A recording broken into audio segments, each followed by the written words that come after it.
धन्यवाद उपसभापति जी।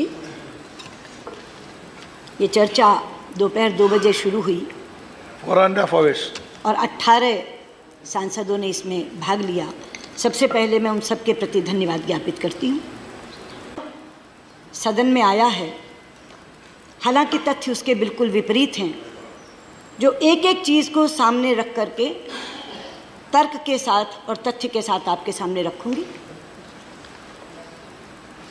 चर्चा की शुरुआत आनंद भाई ने की और मैं धन्यवादी हूँ उनकी कि उन्होंने पूरे विश्व का आज का नक्शा सामने रखकर उसको शुरू किया। विश्व किस स्थिति में है, किन चुनौतियों का सामना कर रहा है और ऐसे में हमारी क्या भूमिका है और क्या होनी चाहिए। तो जिसे कहते हैं टोन सेट की उन्होंने कि ये चर्चा किस परिधि में होनी चाहिए। मैं धन्यवादी हूँ आपकी। अगला वाक्य आपने कहा कि प्रधानमंत्री पंडित जवाहरलाल नेहरू ने अपनी विदेश नीति के कारण बहुत सम्मान कमाया। ये सत्य है, लेकिन इसके साथ ही एक वाक्य मैं जोड़ना चाहूँगी।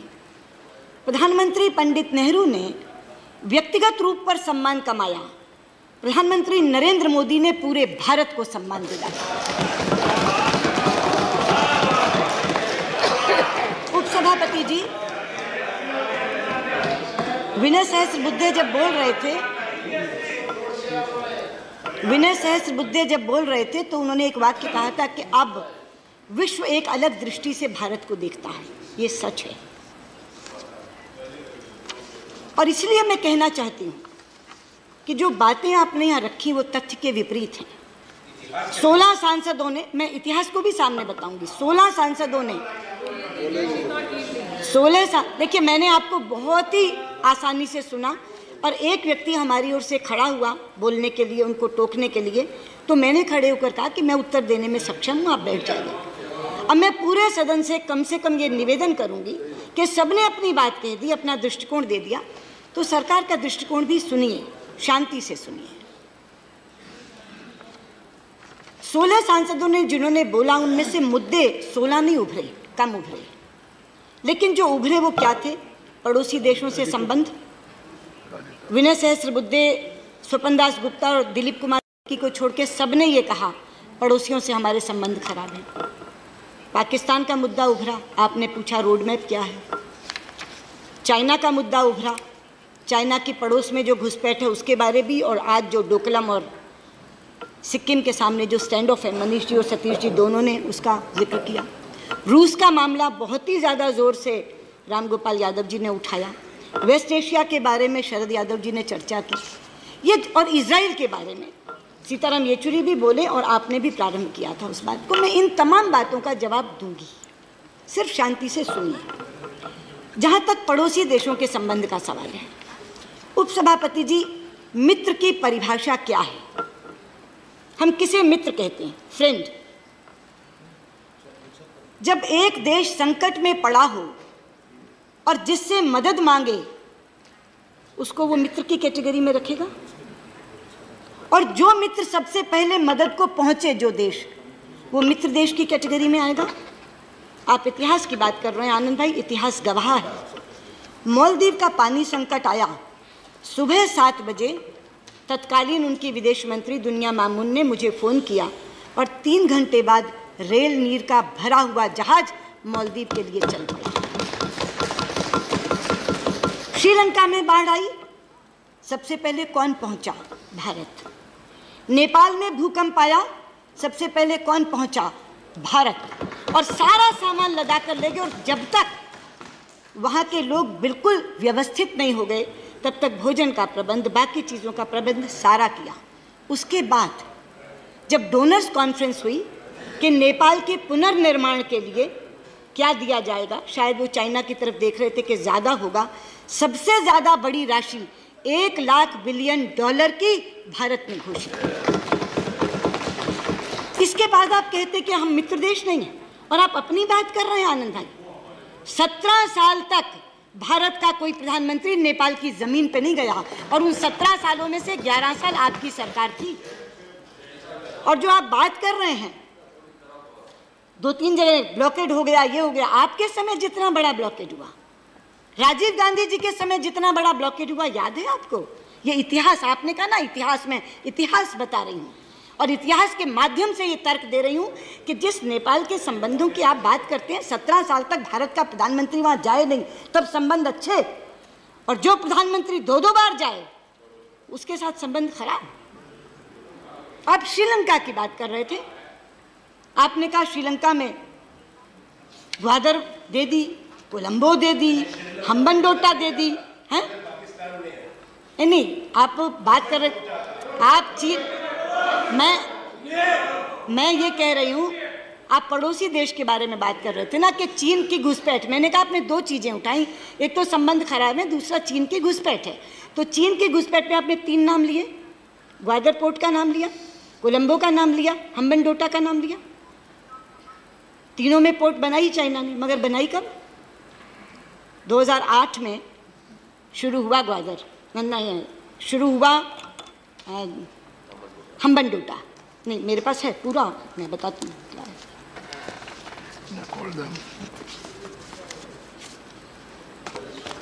और एक एक चीज बताऊंगी कौन कौन सी चीज शुरू। हम्बनटोटा, श्रीलंका, हम्बनटोटा पहला फेज शुरू हुआ 2008 में, किसकी सरकार थी? कंप्लीट हुआ 2011 में, किसकी सरकार थी? कोलंबो का। दूसरी बात कोलंबो का कहता है ना, हम्बनटोटा के बाद Colombo.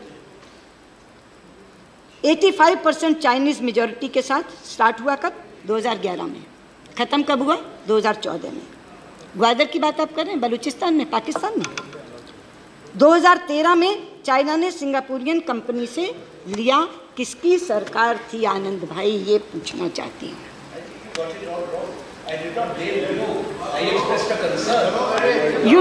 Why did you express the concern? Why were you not concerned in 2008 if you were expressing the concern? Why were you not concerned in 2011? Why were you not concerned in 2013? आज आपको कंसर्न याद आया, आज आपको concern याद आया। आप आज हमारी विदेश नीति पर बोल रहे थे, इसलिए जो कंसर्न आप ये बता रहे हैं, उन कंसर्न के जन्मदाता आप हैं। अगर हम्बनटोटा का कंसर्न है, अगर कोलंबो का कंसर्न है, अगर ग्वादर का कंसर्न है, तो मैं कहना चाहती हूँ वो कंसर्न का जन्म कब हुआ? वो कंसर्न का जन्म आपके समय हुआ। इसलिए आज हमारी विदेश नीति पर ये आरोप मत लगाइए कि ये कोलंबो, ग्वादर, हम्बनटोटा हमने दी। हमने तो हम्बनटोटा सिक्योर की, और हमने हम्बनटोटा सिक्योर की। अब जो चाइनीज़ के साथ डील हुई है उसमें उन्होंने कहा है कि कंट्रोल श्रीलंका का रहेगा और आपके सिक्योरिटी कंसर्न्स हम देखेंगे। हमने तो हम्बनटोटा में आपके कंसर्न को एड्रेस किया, आपके कंसर्न को एड्रेस किया। बांग्लादेश, शेख हसीना यहाँ आई, क्या हमने कर दिया ऐसा जो उनके चुनाव के लिए खिलाफ होगा?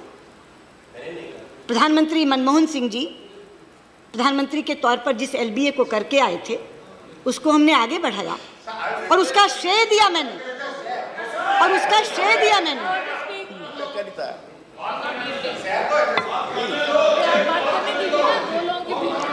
उपसभापति जी, जिस दिन LBA मैं यहाँ पारित करवा रही थी, मैंने प्रधानमंत्री मनमोहन सिंह जी को श्रेय देकर शुरू किया था कि आपका अधूरा काम रह गया जिसको हम पूरा कर रहे हैं।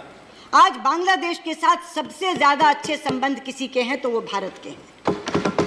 भूटान की आप बात करते हैं, केवल फ्रेंड नहीं, केवल पड़ोस नहीं, डियरेस्ट फ्रेंड अगर भारत का कोई है तो हम उसको कहते हैं वो भूटान है। तब कौन से पड़ोसी देशों की बात कर रहे हैं? हमारे साथ कोई खड़ा ही नहीं, हमारे साथ कोई खड़ा ही नहीं। जरा तथ्यों को सामने रख करके बताइए कि कौन खड़ा है और कौन नहीं खड़ा है। ये पड़ोसी देश के बारे में बताया आपने, कहा पाकिस्तान का रोड मैप। पाकिस्तान का रोड मैप तो आनंद भाई हम लोगों ने सरकार आने से पहले ही घोषित कर दिया था। हमने सारे सार्क के देशों को दावतनामा भेजा था कि आइए शपथ ग्रहण समारोह में, और समेत पाकिस्तान के सब आए थे सब, और केवल सेरेमनी अटेंड करके नहीं चले गए थे। अगले दिन बायलैटरल मीटिंग हुई थी, मैं बैठी थी उसमें, और उस बायलैटरल मीटिंग में तय हुआ था कि फॉरेन सेक्रेटरी लेवल टॉक्स शुरू होंगी।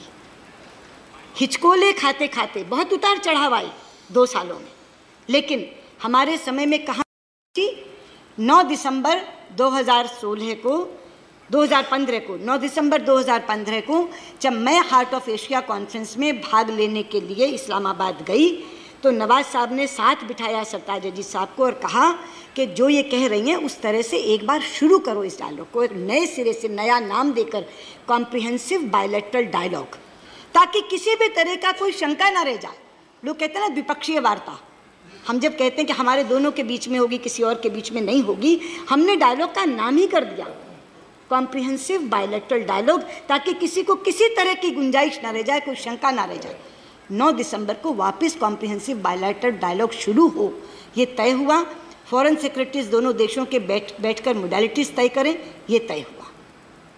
तो आप जो कह रहे हैं हमारे इनिशिएटिव्स के बारे में, प्रधानमंत्री जी का लाहौर से, काबुल से लाहौर जाना इसी इनिशिएटिव का था, लेकिन ये out of the box initiative था। आपने कहा कैसे गए, शेयर नहीं किया, सब कुछ पब्लिक डोमेन में। 10 बार तो मैं बोल चुकी कि वो 25 दिसंबर प्रधानमंत्री नवाज शरीफ का जन्मदिन था, उन्होंने बधाई दी काबुल से, तो उन्होंने कहा आप जा रहे हैं तो यहाँ से होते हुए जाइए। यानी रिश्तों की ऊंचाई इतनी थी कि वो प्रोटोकॉल के चक्कर में न पढ़ करके गए, ये थी स्थिति। तो कोई ये कहे कि पाकिस्तान के साथ हमने शांति की पहल नहीं की, हमने दोस्ती का हाथ नहीं बढ़ाया, ये नहीं। लेकिन कहानी बदरंग कब हुई?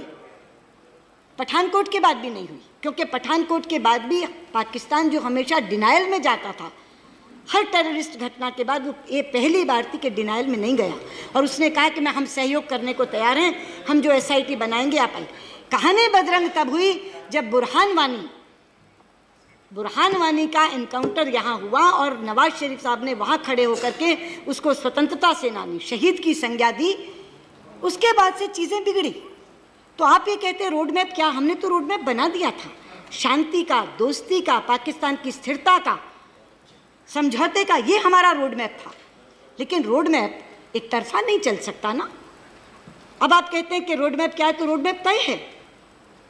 Terror and talks can't go together, this is the road map. जिस दिन टेररिज्म खत्म कर देंगे, जिस दिन आतंकवादी घटनाएं करनी बंद कर देंगे, उस दिन वापस वार्ता शुरू हो जाएगी। ये है रोड मैप। अब बात करते हैं, आप चाइना की बात करते हैं। जहाँ तक चाइना में डोकलम का सवाल है, जो मनीष जी और सतीश जी ने खास तौर पे उठाया और आप लोग भी जानना चाहते हैं, लेकिन आपने एक बात कही आनंद भाई कि जिस समय 1962 में स्थिति बनी चाइना और भारत के बीच की, तो अटल जी ने एक पत्र लिखा प्रधानमंत्री नेहरू को कि सदन बुलाओ, और प्रधानमंत्री नेहरू ने पॉजिटिवली रिस्पॉन्ड किया और सदन बुलाया। काश आज के विपक्ष ने ये किया होता। मैं बहुत दुखी हूं इस बात से कि सबसे बड़े प्रमुख विपक्षी दल के नेता ने चीन की स्थिति को जानने के लिए भारत के नेतृत्व को पूछने की बजाय चीन के राजदूत को बुलाना चाहिए। और अगर मेरी जानकारी सही है तो शायद आप भी उस मीटिंग में मौजूद थे।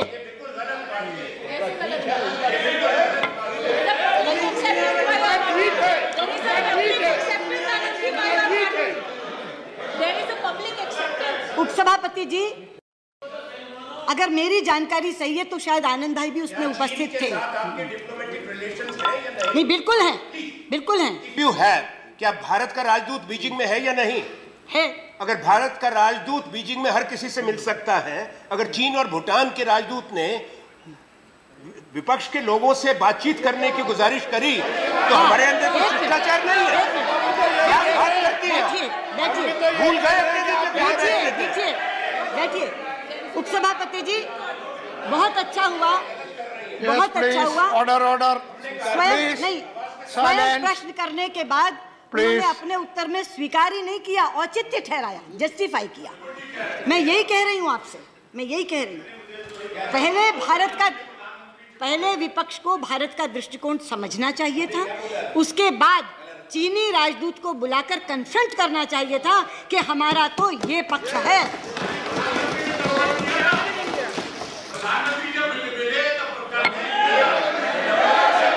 प्रधानमंत्री,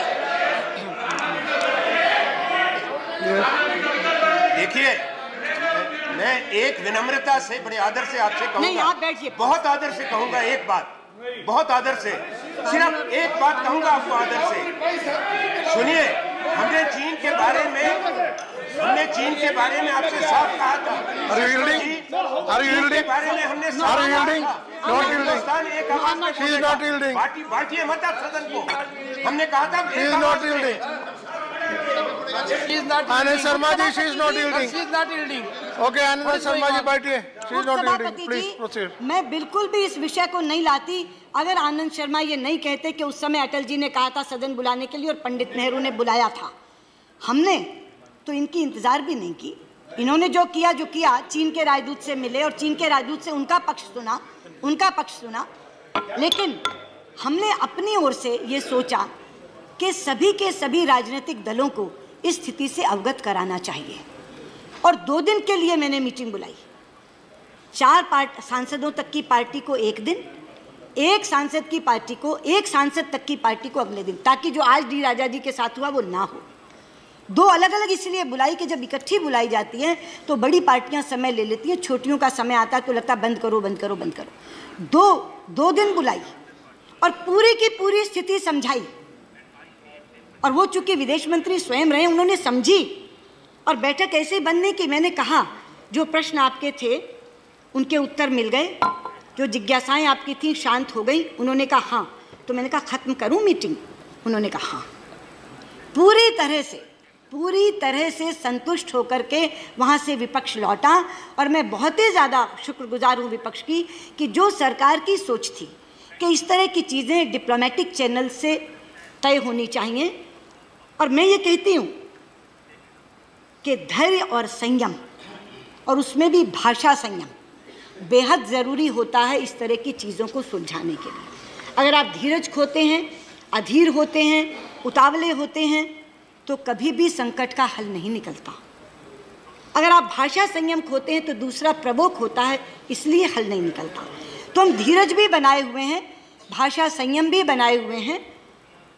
और इसलिए हमने अपने तमाम लोगों को नक्शे के साथ क्या स्थिति है, कैसी स्थिति है, मैं अंत में, क्योंकि चाइना पर जो स्टैंड उन्होंने कहा कि क्या है, वो आपको मालूम है, विदेश मंत्री आप रहे हैं, कि अपने यहाँ ये प्रथा है कि हम जो स्टैंड्स हैं उनको लिखकर पढ़ते हैं ताकि कॉमा फुल स्टॉप की भी गलती ना हो जाए। तो मैं अंत में सबसे ज़्यादा वही लूँगी, पहले मैं बाकी चीज़ों का जवाब दे दूँ, लेकिन जो हमारा स्टैंड है उसको मैं पूरे का पूरा पढ़कर जो भारत सरकार का स्टैंड है बताऊँगी, ताकि उसमें किसी भी तरह का ये गुंजाइश ही ना बचे कि आप उसका कोई और अर्थ निकाल सकें। आपने तो ये कहा था, आपने तो ये कहा था, तो इसीलिए उसको मैं बिल्कुल अंत में लूँगी। लेकिन मैंने ये कहा कि हमने अपनी ओर से पहल की और सबको ये बात बताई कि चाइना और भूटान के बीच में और सिक्किम के बॉर्डर पे ये जो स्टैंड ऑफ है वो क्यों है और उसमें हमारा क्या मत है। और मैंने कहा कि मैं शुक्रगुजार हूँ कि सब लोग इससे सहमत हुए। शरद पवार जी और मुलायम सिंह यादव 2 पूर्व रक्षा मंत्री उसमें थे बैठक में, और उन्होंने भी ये कहा, बल्कि शरद पवार जी ने तो अपना एक उदाहरण देते हुए कहा कि मेरे समय में ये ऐसी स्थिति हुई थी, लेकिन हम लोगों ने पेशेंस रखी थी, आप भी धीरज मत खोइए। हमने कहा हम बिल्कुल धीरज नहीं खोएंगे, हम बिल्कुल भाषा संयम बना करके रखेंगे ताकि इसका हल निकले।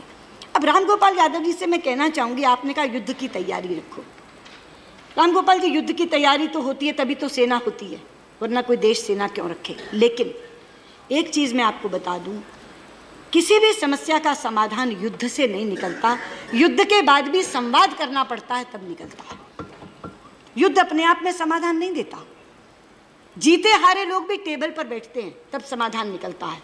तो बुद्धिमत्ता का तकाजा ये है कि युद्ध बिना किए संवाद कर लो और उससे रास्ता निकाल लो, तो वो कहीं ज़्यादा बेहतर है।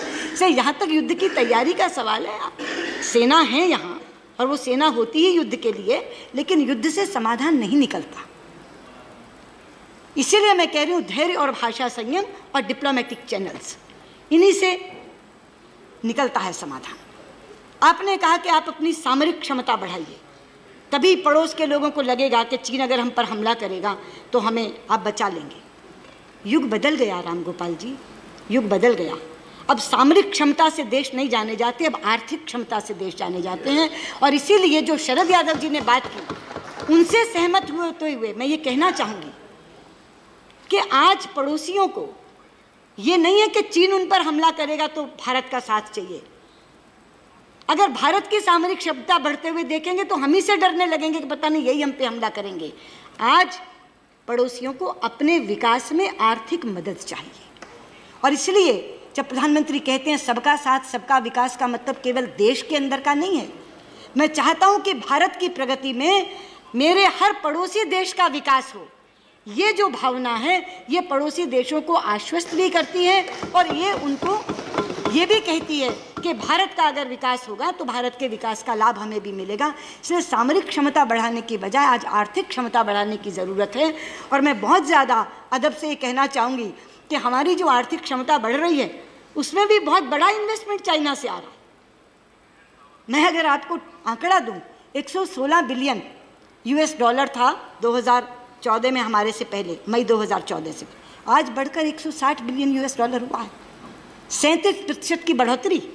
तो जो बात सतीश मिश्रा कह रहे थे ना, नहीं है अभी इस समय, उन्होंने ये कहा था कि आप पूरे बायलैटरल रिलेशंस पर बात करो, उनका यहाँ पे बहुत ज़्यादा रिस्क है, स्टेक है, इतने ज़्यादा कॉन्टैक्ट उन्होंने लिए हुए हैं, वो सही कह रहे थे।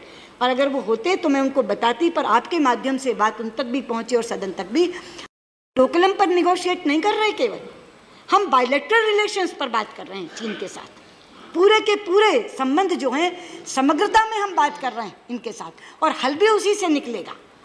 तो जहाँ तक आर्थिक क्षमता का सवाल है, जो देश हमारा बहुत बड़ा योगदान और सहयोगी बने हुए हैं उसमें चीन एक बहुत बड़ा देश है। इसलिए अकेला डोकलम मामला नहीं है, अगर बायलैटरल रिलेशंस पर उनसे चर्चा होगी तो निश्चित तौर पर समाधान निकलेगा।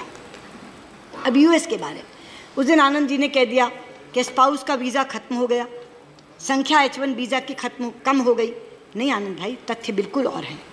तथ्य ये है कि शुरू में वीज़ा की संख्या 65,000 थी।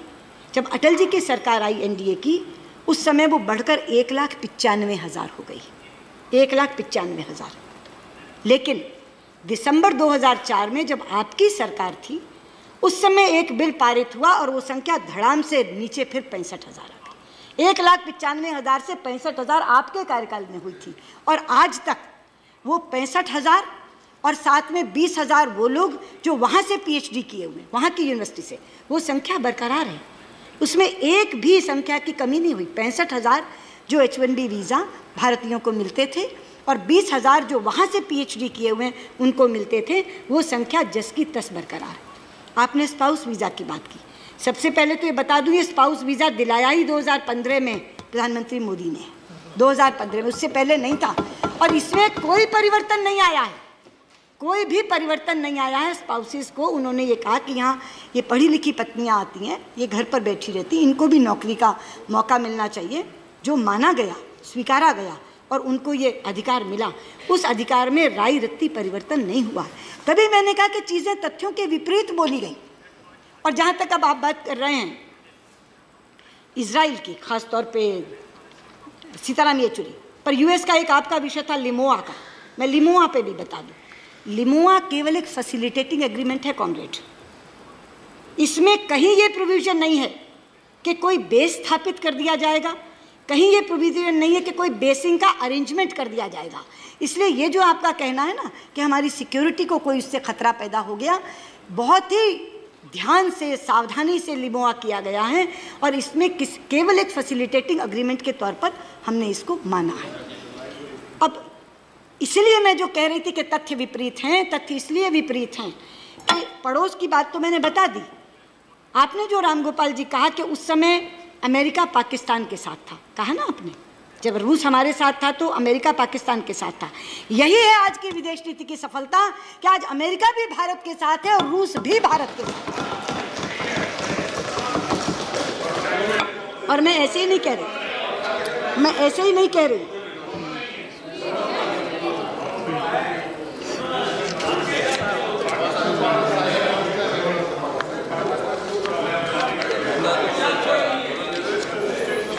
मैं ऐसे नहीं बोली, मैंने कहा ना मैं तथ्यों के साथ बोलूँगी। ये 23 जून 2017 अभी डिफेंस मिनिस्टर रशिया क्या कह रहे हैं, आपने कहा ना डिफेंस मैकेनिज्म बना लिया, पाकिस्तान के साथ बना लिया सीताराम येचुरी ने, और रामगोपाल यादव जी कह रहे थे, मैं बता दूँ, कोच कर रही हूँ उनको, we are determined to go ahead with building up cooperation in order to enhance to combat readiness of both countries' armed forces and to exchange experience in various defense related matters.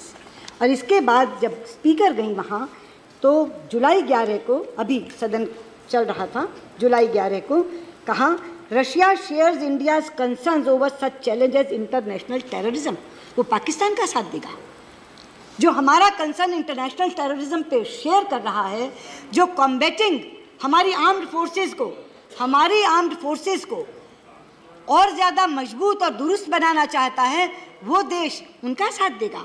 ये हमारी सफलता है कि उस समय America Pakistan के साथ था, रूस हमारे साथ था, लेकिन आज भारत की विदेश नीति में अमेरिका भी हमारे साथ है और रूस भी हमारे साथ। अगली बात कॉमरेड येचुरी ने कही इजराइल की, कह ही नहीं सकता। दूसरी बात मैं कहती हूँ, इजराइल के बारे में नेम की पूरी हिस्ट्री राम गोपाल जी ने दी, सीताराम येचुरी ने भी कहा, आनंद शर्मा पहले एक बार फिलिस्तीन पे बोल चुके हैं, दोबारा उन्होंने उठाया इस विषय को। मैं खड़े होकर पूरी दृढ़ता से कहना चाहती हूँ सभापति जी, इजराइल हमारा मित्र ज़रूर है, लेकिन पैलेस्टीनियन के कॉज को हम कभी लेट डाउन नहीं करेंगे, ये हमारा संकल्प है। और मैं बताना चाहूँगी, आप बैठे हैं, आनंद जी आप विदेश मंत्री रहे हैं, क्या आज से पहले इतने साल आपकी सरकार रही, डिप्लोमेटिक रिलेशंस का भी 25वां साल है, एक बार भी दो विदेश मंत्रियों के बीच जॉइंट कमीशन मीटिंग हुआ? नेवर। पहली बार हमने जेसीएम मैकेनिज्म बनाया, मैं स्वयं गई और हमने पैलेस्टाइन की फॉरेन मिनिस्टर के साथ मैंने स्वयं जेसीएम की। और जब मैं गई तो पहले पैलेस्टाइन गई, फिर इजराइल गई। हमारे राष्ट्रपति गए, पहले पैलेस्टाइन गए, फिर इजराइल गए। हमारे प्रधानमंत्री गए तो उनसे 2 महीने पहले पैलेस्टाइन के प्रेसिडेंट यहाँ आए, उन्होंने उनको रिसीव किया। और वो केवल इजराइल क्यों गए? क्योंकि उनकी ये साधारण यात्रा नहीं थी। इजराइल की डिप्लोमेटिक रिलेशंस का 25वां साल था। वो डिप्लोमेटिक रिलेशंस आप ही की सरकार के समय, नरसिम्हा राव जी के समय स्थापित हुए थे। उसकी 25वीं सालगिरह मनाने के लिए वो गए। और मैं वो जॉइंट स्टेटमेंट बताती हूँ। आपने कहा not a word in this statement, comrade, not a word. How many words? Joint statement 2017. The two prime ministers discussed the developments pertaining to the Israel-Palestinian peace process. They underlined the need for the establishment of a just and durable peace in the region. They reaffirmed their support for an early negotiated solution between the sides based on mutual recognition and security arrangements. 5 sentences. आपने कहा not a word, not a word. दोनों ने बैठ करके बात की। और मैं एक और चीज़ बता दूं, जब मैं गई तो मेरी जेसीएम तो विदेश मंत्री के साथ थी, लेकिन प्रेसिडेंट अब्बास के साथ एक लंबी मीटिंग हुई। तो उन्होंने मुझसे क्या कहा? उन्होंने मुझसे कहा कि मैं चाहता हूँ ये मामला सुलझ जाए तो इजराइल का झंडा पूरे अरब वर्ल्ड पर फहरे। और मैं ये चाहता हूँ कि आप लोगों के बहुत अच्छे संबंध इजराइल के साथ हैं, अपने गुड ऑफिसेस को यूज़ करके, इस्तेमाल करके आप हमारा मसला सुलझवा सकते हैं, ये कहा। इन लोगों को चिंता है पैलेस्टाइन की, पैलेस्टाइन वालों को चिंता नहीं है, वो तो इसका स्वागत करते हैं।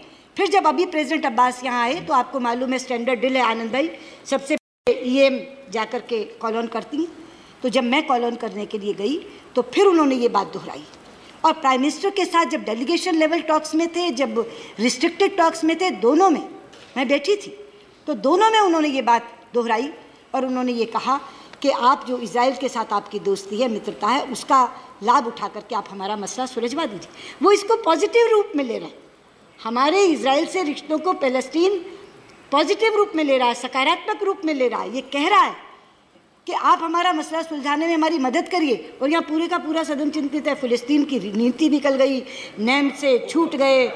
पंडित जी ने कहा था, अच्छा पंडित जी ने कहा था, आपने कहा आनंद जी कि मैं बांडुंग में गई, मैंने पंडित नेहरू का नाम नहीं लिया। आपको याद है, आप ये सवाल पहले उठा चुके और मैंने उत्तर क्या दिया था? मैं बांडुंग कॉन्फ्रेंस में गई थी, लेकिन वहाँ किसी को बोलने का अवसर नहीं दिया गया था सिवा 3 जनों के।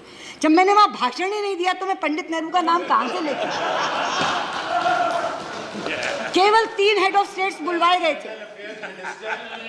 Minister of State delivered a speech, and I'm saying this on the floor of the House. I will place it tomorrow morning, a copy of the speech of V.K. Singh, who is your Minister of State. मैंने आपसे कहा ना, in the 60th anniversary of the Bandung, I will place it tomorrow, and I'll prove your government wrong. यही तथ्य गलत है. It was not the 60th anniversary of Bandung, it was 60th anniversary of Asia Africa Conference. That is what the Bandung Conference next day हुई है. मालूम होना चाहिए. Bandung Conference was Asia Africa Conference. Next day हुई है. That is what the Bandung Conference was. Was there two Bandung conferences? Yes, there were two conferences. No. Yes, this was there were the two conference. Asia. Okay. All right. Now proceed. उपसभापति जी, there were two conferences. 60th anniversary of Asia Africa Conference, जिसमें हम सबको बुलाया गया था, लेकिन Bandung conference अगले दिन जब हुई, केवल 3 हेड्स ऑफ स्टेट्स को बुलाया गया, उसमें भी एक इंडोनेशिया के स्वयं के प्रेसिडेंट थे. तो वो जो कह रहे हैं कि वो बांडुंग के संस्थापक है, मुझे बहुत अच्छा लगा कि वहाँ प्रधानमंत्री नेहरू की फोटो थी, सब जगह इकट्ठी होर्डिंग्स थी, मेरा माथा गर्व से ऊंचा हुआ. लेकिन वहाँ चूंकि बोलने का मौका नहीं मिला, इसलिए मैं पंडित नेहरू का नाम ले ही नहीं सकती थी. ये मैंने आपसे बात की. वो इंडो, मैं कह रही हूँ, मैं बोल रही हूँ 2 कॉन्फ्रेंसेस थी. हाँ, तो एशिया अफ्रीका कॉन्फ्रेंस में वो बांडुंग की बात कर रहे हैं. अब समझ क्यों नहीं रहे? ये 2 अलग सम्मेलन है. ये 2 अलग सम्मेलन है. तो उपसभापति जी, मैंने पड़ोस के बारे में बताया कि तथ्यों के विपरीत धारणा बनी है. मैंने रशिया के बारे में बताया कि अलग धारणा गलत बनी है. मैंने फिलिस्तीन के बारे में बताया. अब मैं वेस्ट एशिया पर आती हूँ. उपसभापति जी, मोदी सरकार आने से पहले अगर सबसे ज़्यादा उन लोगों को चिंता थी जो वेस्ट एशिया के बहुत समर्थक हैं, उन्हें ये थी कि शायद भारत की विदेश नीति में से वेस्ट एशिया गोल हो जाएगा, क्योंकि सारे के सारे वो मुस्लिम बहुल देश हैं, और इसलिए उनको लगता था कि अरब वर्ल्ड के साथ हमारा कोई रिश्ता अच्छा नहीं रह जाएगा. और उन्हें ये भी डर था कि वहाँ हमारे इतने ज़्यादा नंबर में श्रमिक हैं, उनका क्या होगा. लेकिन आज यहाँ कहना चाहती हूँ, आज के दिन अगर सबसे ज़्यादा अच्छे रिश्ते अरब वर्ल्ड के किसी के साथ हैं तो हिंदुस्तान के साथ हैं. और इसका भी तथ्य देती हूँ, पहली बार आबू धाबी के क्राउन प्रिंस हमारी 26 जनवरी के चीफ गेस्ट बनकर आए थे. दूसरा उदाहरण, सऊदी अरबिया में, जब सऊदी अरबिया में हमारे प्रधानमंत्री गए तो सऊदी नरेश ने अपने देश का सर्वोच्च सिविल सम्मान से उनको नवाजा था. और तीसरा उदाहरण देती हूँ जिसका जिक्र किया था, रामगोपाल जी आपने यमन का जिक्र किया था. मैं कहना चाहती हूँ आपसे, अगर हम यमन से लोगों को निकाल कर ला सके तो क्यों निकाल कर ला सके. लड़ाई किन के बीच में हो रही थी? सऊदी अरब और यमन. सऊदी अरब गोलाबारी कर रहा था, इस कारण से यमन का हवाई अड्डा बंद था. मैंने प्रधानमंत्री जी से कहा कि आप एक बार सऊदी नरेश से बात करेंगे, अगर वो गोलाबारी बंद कर दें कुछ दिनों के लिए तो हम अपने लोग निकाल लें. उन्होंने बात की, मेरे सामने बात की. तो सऊदी नरेश ने कहा कि कई दिनों के लिए तो नहीं, ऐसा करते हैं हर दिन 2 घंटे के लिए गोलाबारी बंद कर देते हैं, 9 से 11. आप यमनियों से बात कर लो, अगर वो हवाई अड्डा उस समय खोल दें तो आप अपने लोगों को निकाल लो. कितनी जटिल स्थिति थी. 3 ही तरीके हैं लोगों को निकालने के लिए, जल थल नभ. या सड़क के रास्ते निकालो, या समुद्र के रास्ते निकालो, या आकाश के रास्ते निकालो. आकाश के रास्ते विमान से, समुद्र के रास्ते शिप से, और सड़क के रास्ते बस से, रेल से. पूरे यमन में लड़ाई हो रही थी, कोई बस चल नहीं सकती थी, समुद्र में लुटेरे बैठे थे, पूरा ग्रस्त क्षेत्र है, और आसमान से गोलाबारी हो रही थी. ऐसी स्थिति में जब उन्होंने कहा कि सऊदी नरेश से बात हो गई है और वो कह रहे हैं कि हम रोज़ नहीं 9 से 11 में 2 घंटे के लिए गोलाबारी रोक दिया करेंगे, तो अब तुम यमनियों से बात करो कि वो हवाई अड्डा खोल दें. ये थी भारत की विदेश नीति की सफलता. 9 से 11 रोज 2 घंटे सऊदी अरब गोलाबारी रोकता था और यमनी हवाई अड्डा खोलते थे, और उसके कारण से जनरल वीके सिंह गवाह हैं, व्यक्तिगत तौर पर जाकर खड़े थे. 4,700 लोग हम अपने निकाल कर लाए, 2,000 विदेशी निकाल कर लाए. और वो छोटे मोटे देश के विदेशी नहीं थे, रामगोपाल जी 48 देशों के लोग निकाल कर